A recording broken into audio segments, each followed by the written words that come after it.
Cara, eu já fiz 2 vezes um retiro chamado Vipassana. Já ouviu falar? Já fez? Eu ouvi falar, mas eu não lembro como é que funciona, eu nunca fiz. O Vipassana é um retiro de meditação que é de uma tradição budista, que ele envolve 10 dias em silêncio, 12 dias dentro do retiro, e 10 dias em silêncio assim, você não pode falar com ninguém, você não pode olhar nos olhos das pessoas, você não pode interagir com ninguém, você come só uma frutinha no café da manhã. Não, você tem um café da manhã legalzinho, almoço e pronto, não come mais nada durante o dia.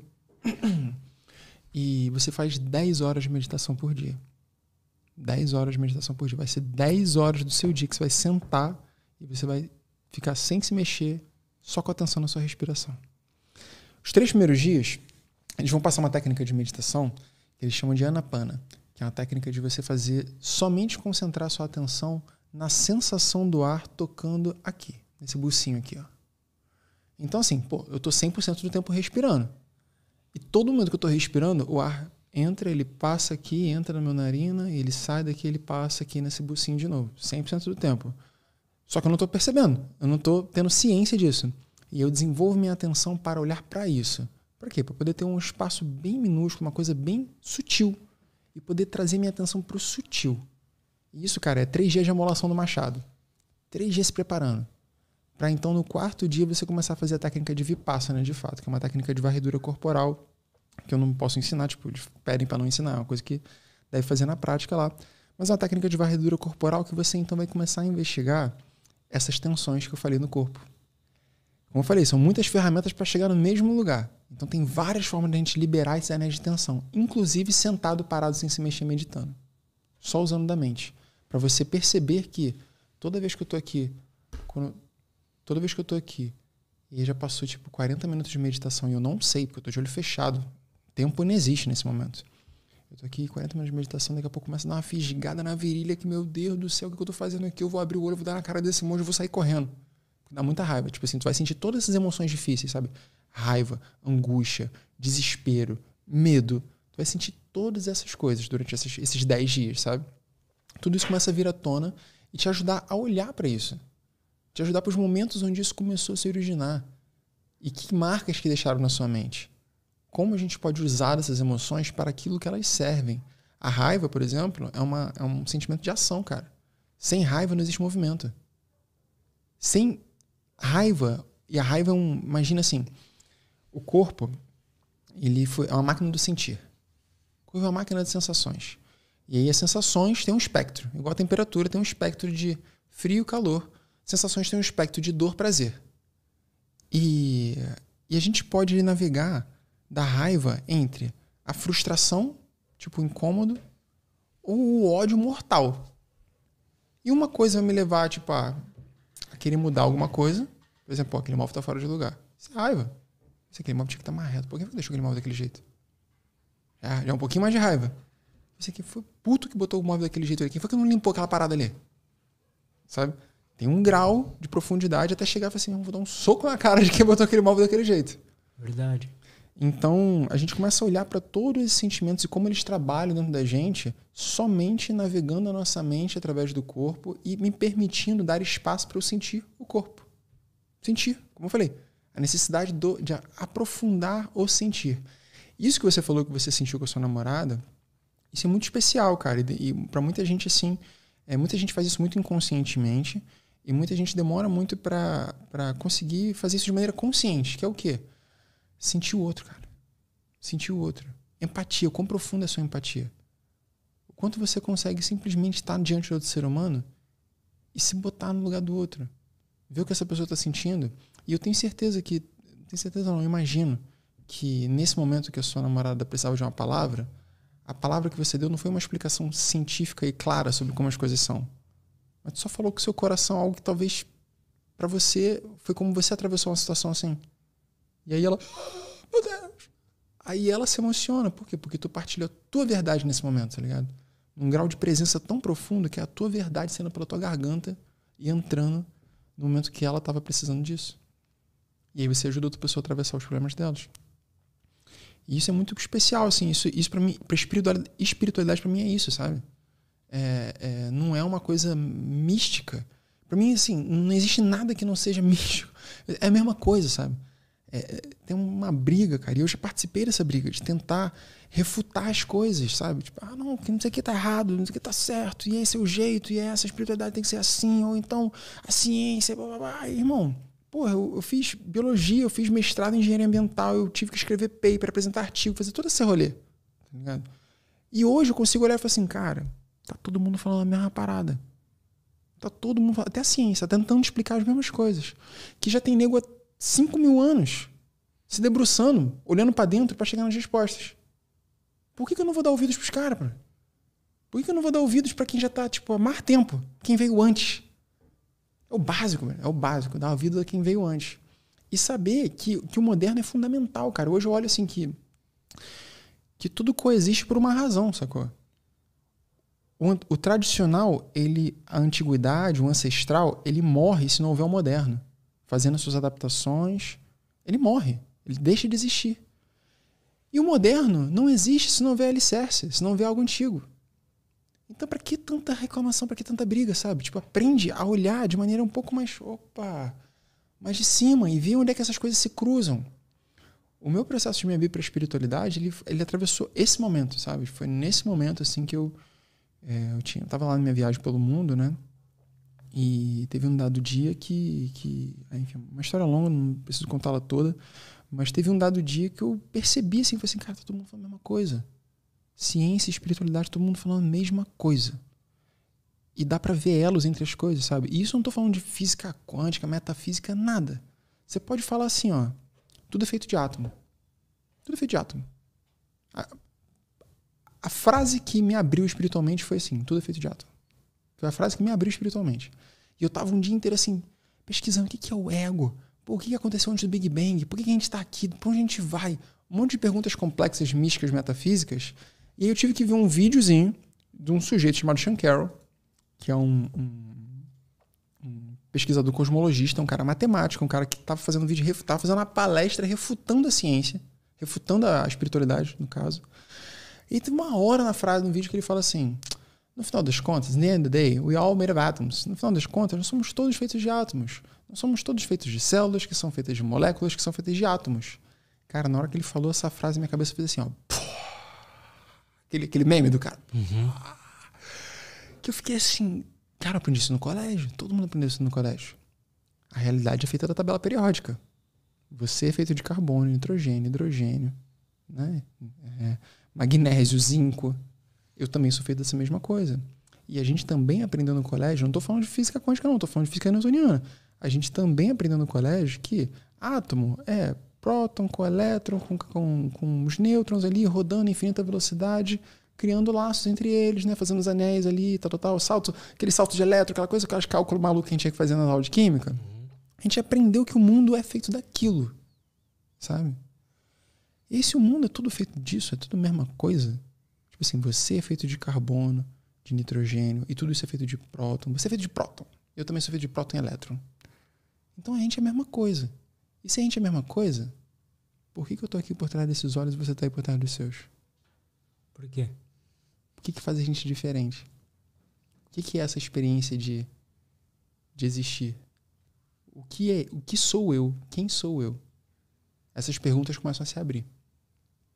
E foi nesse dia, assim, cara, que minha jornada de busca de conhecimento, de estudos, né, começaram. Um cara que saiu daqui, minha rotina de vida era, irmão, quem a gente vai pegar no final de semana, beijar na boca, pagodinho. Era isso, minha vida era isso, tá ligado? Todo final de semana. Curtição, sacou? E trabalho, e construir grana, que fosse. E eu falo assim, caraca, tem mais coisa acontecendo. Tem muito mais coisa acontecendo. E eu sou ignorante. E se eu sou ignorante, primeiro eu tenho que me reconhecer ignorante, então me botar no lugar de, tipo assim, então eu quero aprender. Com quem que eu posso aprender? Pô, tem muita gente falando disso já há muito tempo, né? Vamos olhar. Vamos olhar lá um pouquinho no budismo, vamos olhar um pouquinho no tantra, vamos olhar um pouquinho no taoísmo. Até, tipo assim, namora um pouquinho as coisas, sabe? Até você falar assim, não, esse caminho aqui conecta mais comigo. Não é que é verdade absoluta, mas traz um ferramental que conecta mais comigo. Não é verdade absoluta. Isso é muito importante para ficar para as pessoas, porque... Existe uma religião verdade absoluta? Não, acho que não. Uma Porque prática? são tentativas, cara. Para mim, são tentativas de entender o que é o mundo, o que é a vida, quem sou eu. Tentativas de entender quem sou eu. E E para mim, assim, né, esse quem sou eu, né? Chegamos no assunto.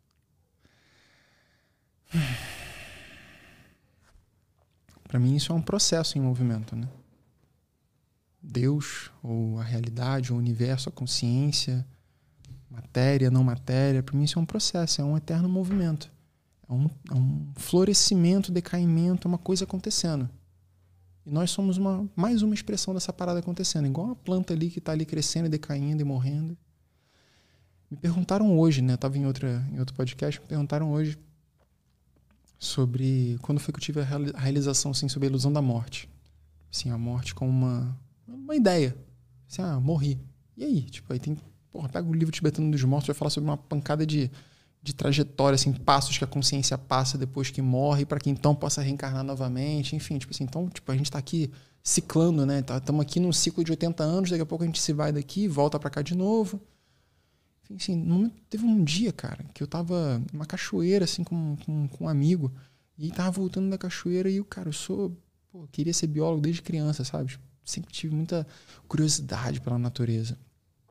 E eu tava andando descalço, assim, cara, e teve uma hora que eu olhei, assim, pras folhas no chão, assim, pisando, e me veio a pergunta assim, em que momento que isso aqui tá morto? Em que momento que isso aqui tá morto? Eu tô vendo uma folha morta. Eu chamo de morto aquilo que não tem movimento. Mas será que não tem mesmo? Eu chamo de morto aquilo que não tem movimento. Mas será que não tem mesmo? Porque a matéria está ali, organizada, diante dos meus olhos. Né? Ou eu chamo de morto aquilo que não tem essência, que não tem alma? Olha isso, olha essa pergunta. Eu chamo de morto aquilo que não tem alma porque o corpo quando morre, alguma coisa sai dali. Alguma coisa... O corpo está ali, igual. O cara morreu de parada cardíaca. O corpo está ali. E aí? Se nada mudou, o que faz ele não estar mais aqui? O que é isso que foi embora? Alguma coisa foi embora. A vida, a essência. O coração parou de bater. Mas o movimento parou? O movimento parou? Ele não vai começar a se decair? Ele não vai começar a apodrecer? Mesmo sem nenhum tipo de interferência? Tipo, ele não vai começar a acontecer isso? O que é isso que está acontecendo? Ele não vai virar alimento para outros seres, adubo para árvore? Exato, e aí foi exatamente essa percepção que aconteceu comigo na floresta. Eu falei assim, essa folha aqui, cara, em que momento que isso aqui tá morta? Porque a cada micromilésimo de segundo que essa parada tá se deteriorando, é que tá gerando ali o nitrogênio e o fósforo para aquela planta ali crescer. E eu não tô vendo isso acontecer. Então isso aqui tá interconectado. Se não houvesse isso aqui, não haveria aquilo ali se mexendo. Aparentemente se mexendo aos meus olhos. E isso aqui também parece que está parado, mas não está parado. Porque está se deteriorando. E essa deterioração que faz parte da nutrição daquele outro ser. Agora pega esse conceito e aplica para absolutamente tudo na vida. Tudo na vida. Como assim? Como assim? Os meus ciclos, as minhas relações, o que se fecha, o que se abre, as oportunidades que se abrem, as novas ideias, meus pensamentos. Os pensamentos que se vão, os pensamentos novos que florescem dentro de mim. Sabe? O quão sutil está a minha atenção para conseguir captar esses movimentos que são internos, que são simplesmente os movimentos da vida acontecendo. A vida se manifesta daquele jeitinho ali, ó, nesse mesmo ciclo. Aquilo ali é um prisma, né? Esse símbolo é um mapa de como funciona a realidade. Esse símbolo ele não é chapado assim. Ele tem esse símbolo, essa visão assim, como se fosse um medalhão, né? Mas primeiro, ele é uma coisa em movimento. E segundo, ele é, cara... O símbolo é um GIF. É um GIF. Sensacional. A foto é um GIF. O símbolo é um GIF. Não, mas total, né? Total. Se desse pra imprimir um GIF, seria isso. Exatamente. E além de ser um GIF, ele não é 2D. Ele está num vórtex, que é como se fosse um furacão, né? O yin yang, ele é visto de cima chapado assim, mas na verdade ele é assim, como se fosse uma parada vertical. Então é essa espiral rodando de maneira infinita verticalmente e para baixo também. E aí cria um outro símbolo, né, que é o Torus. Já viu esse símbolo? Não. O Torus é o símbolo... Põe aí, Du. É Torus? É Torus. Torus. Símbolo Torus. Põe aí na tela pra gente. O torus é a forma como o campo magnético se manifesta, que a gente consegue ver, a forma como a maçã, esse formato assim meio de rosquinha. Então, esse formato é o formato pelo qual a energia flui. Ela flui no movimento de contração no meio, expansão, abertura, relaxamento, decaimento, voltar para o eixo, se contrair novamente, expandir e tudo mais. Olha isso para a própria vida. A própria nossa caminhada aqui. Não, esse símbolo aí não. Bota no Google Imagens, por favor, cara. Bota lá no Google Imagens pra gente. Escreve aí, símbolo Torus. Procurando no Google. Torus, isso. Imagens. Eita.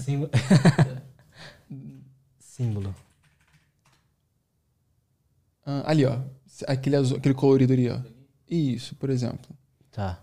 Isso aí, cara, olha pra isso na própria vida. Os momentos de contração, dor, que então nos levam para uma nova expansão, para um novo campo de conhecimento. Sabe? Contato com novas esferas de saber, que então alimentam a gente, nutrem a gente, e aí vai lá e leva a gente para uma nova experiência, leva a gente para novas experiências, que leva para uma nova contração, para um novo crescimento, para um novo relaxamento. Isso é cíclico, cara.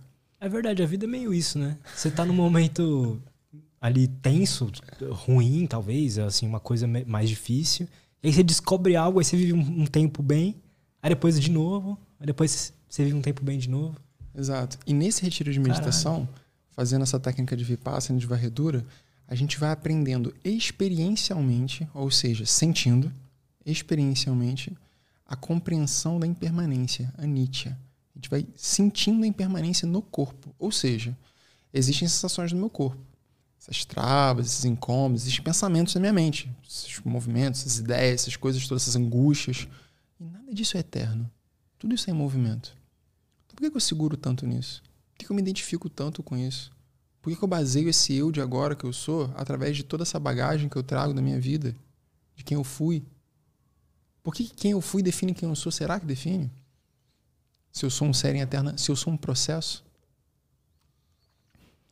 Então, quem eu sou nesse momento se tornam decisões, se tornam as escolhas que a gente faz nesse momento. Sempre é sobre isso.